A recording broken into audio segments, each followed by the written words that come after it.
Hey Shane, so talk to us about SEO. How can we utilize this, or what advice, suggestions, or methods can you give us that will help us actually attract new patients through SEO? Yeah, Michael, this is one of the things that in the marketing landscape, we see so much change year after year, month after month, and new technology come in and out, and everything's always in flux. But SEO has always stayed top importance for many dental practices because Google still is one of the main drivers of new patients. And so today, what I really want to share with your audience is some of the insights that I've learned from people who are plugged into Google on what are some things that you can do to help get more new patients organically, specifically through the Google Maps or Map Pack, as many people call it. So it's kind of a brief overview. I won't spend too much time on this, but in your SEO, you have two different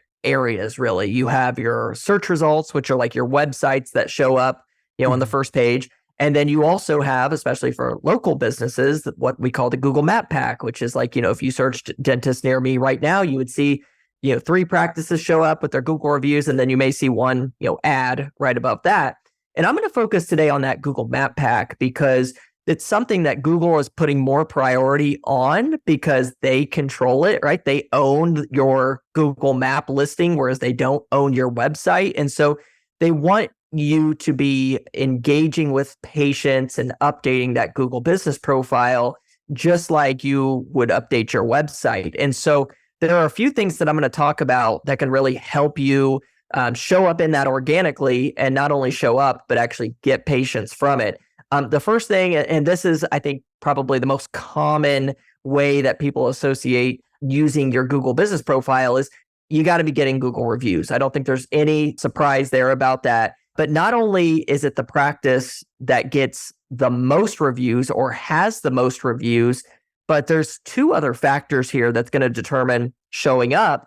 One is what we call review velocity. So it's how often are those reviews coming in. So sometimes if you see, especially like older practices that have 500 Google reviews, and you see a practice that has 100 Google reviews above it, and people will ask us, well, why is the practice that has 500 reviews below the practice that has 100?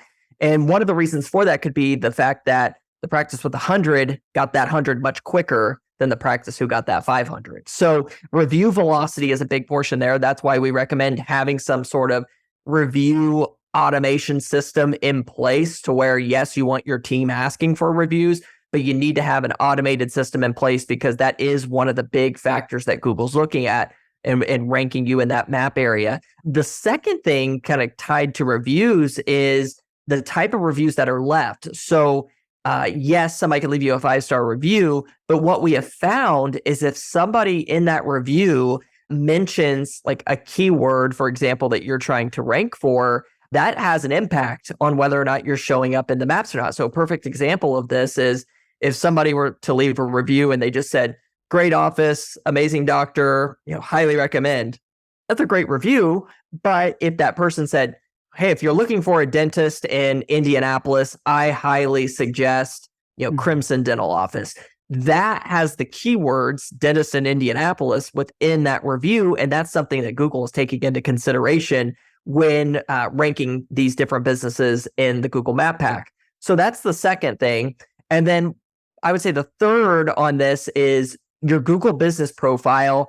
We need to treat it like our website. So remember, years ago, it was imperative. You had to blog. You had to blog every 30 days and continually update content. And while blogs certainly have value on websites today, it's essentially that is turned into what you need to be doing with your Google business profile, which is adding update posts to that profile every 30, 45, 60 days or so, adding your services to your Google business profile, adding products on your Google business profile. And the cool thing about this, Michael, is Google literally like on a silver platter hands this to you and says, here are the things that you need to do to optimize your profile to make it as effective as it can be. If you are signed into your Google account and you Google your practice, you'll see your Google business pop up, and there's like a bunch of different settings at the top now where it says reviews, performance, all of these different things. Right below that, there's boxes of different things that'll say, add a map, add an update, add a product or service, add a promotion, and they're literally right in front of your face. And everybody should go in and be filling those out regularly and updating those regularly to show Google that your profile is active, that you're an active business. And ultimately, what Google's going to do is see who's most active on those Google business profiles versus those that aren't active at all, who's getting reviews, who's not getting reviews, and all of these things together start to impact where you're showing up in those Google search results. So the biggest key takeaway that I could give people in this short amount of time is make sure that your Google business profile is optimized. Make sure you're filling out all the information that Google's really looking for because they're telling you right there in those settings, and make sure that you're getting that updated, regularly updating it just like you would regularly update your website. Gotcha. Okay. So mainly those three factors have to be, and it all kind of revolves around, at least this part right here, revolves around the reviews, right? Like the review velocity, keywords in the review, and then blogs and updates, posts every 30 to 1 to 2 months, right? Kind of thing. Now, when it comes to keywords in the reviews, I guess how can we make sure they are doing that? Or is that just kind of like, we just hope? Like they're putting keywords? That's a good question. Some of it is hope, right? So some of that is hope, but some of it is with some of your patients that maybe you are closer with, and maybe you've seen over the years, and you have a really good relationship with them. Just letting them know, like, hey, this really helps us. If you do leave us a review, if you just mention something about looking for a dentist in our city, our location, it helps us tremendously when you do it that way. So you don't have to force or make people do it, but if you just ask, if that's a way that they could write that review, if they're going to leave you a review, that's a great way to do that. Otherwise, some of that just kind of happens naturally. Now, one thing that you can do is you can reply using some of those keywords as well. Now, you don't want to keyword stuff. I'm not saying that, but let's say if somebody left that review of, amazing office, I had a great experience, I highly recommend, you can reply to that review, which everybody should reply to their reviews, and say something like, thank you so much for choosing our, Indianapolis dental practice. Like, we can't wait to see you again soon. So you can still reply with a keyword like that in your review, which is also going to be helpful and show relevance to Google. Yeah. Okay.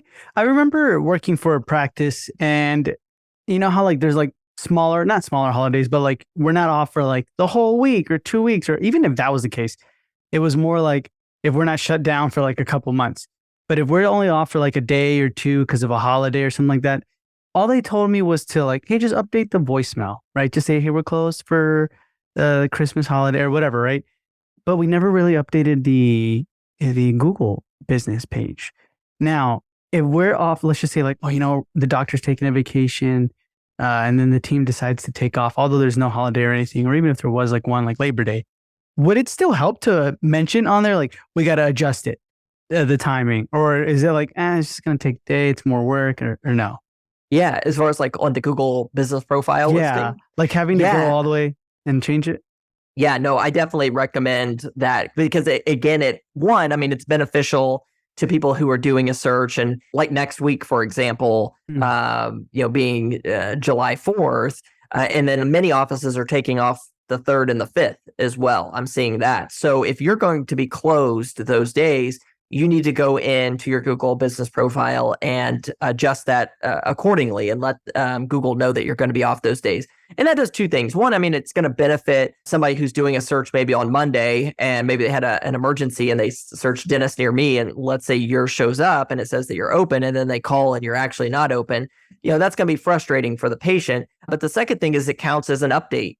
Google seeing that you're using that platform to update searchers on whether you're going to be open or not. And so it has two benefits there, and all of those benefits are going to tie back to local, SEO results and how you're going to show up. And one thing I wanted to mention too on all of this is the key in knowing whether or not the things that you're doing on your Google business profile, like whether or not it's making a difference or not.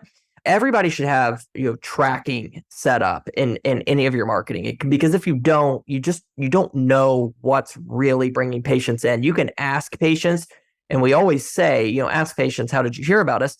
But let's be honest, sometimes it's hard for patients to remember where maybe they first ran into you or how they first, found you online. And so that's where, having call tracking set up in your Google business profile and your website, all of these things, so you can know specifically where all of these patients are coming from. And with the Google business profile, this is something that a lot of people get mixed up on because there's this thing called, NAP consistency, which is name, address, phone number, and it being consistent on the web. And a lot of people would never put a tracking number on their Google business page because they wanted that consistency. Well, now Google offers an option where you can put a tracking number on your Google business profile and still have your primary number listed on there as well. But anybody who calls from the Google business profile will call the tracking number, and then you would know who called from that. So then you can actually measure, hey, we had, 15 calls in June from our Google business profile, and we've been doing these things that I heard on the Dental Marketer podcast. And in July, we had 30 calls, and so you can actually measure that and listen to those calls too. So that's something I just wanted to mention that's so important is having that call tracking set up so you can actually get measurable results from what you're doing. Nice. Okay. And now, is there any minimal things that don't really move the needle, but that have been over glorified a little bit that you've been seeing? Yeah, I think that one of them is citations or getting your practice listed on different directories. There's value to it, so don't take it as that's not valuable. But the fact that you have to build out 700 different listings, it's just not true. And Google's even come out and said that it's more so of being listed on the high authoritative sites, ones that are really strong. So think of your Facebooks, your Instagrams, your Yelps, even though I know there's a lot of controversy around Yelp, but at least just having like a profile. These are things that are important to kind of build that credibility with Google. But some of these sites that are like nobody's ever heard of, and then, people tell you, oh, you need to have a profile on these sites for SEO.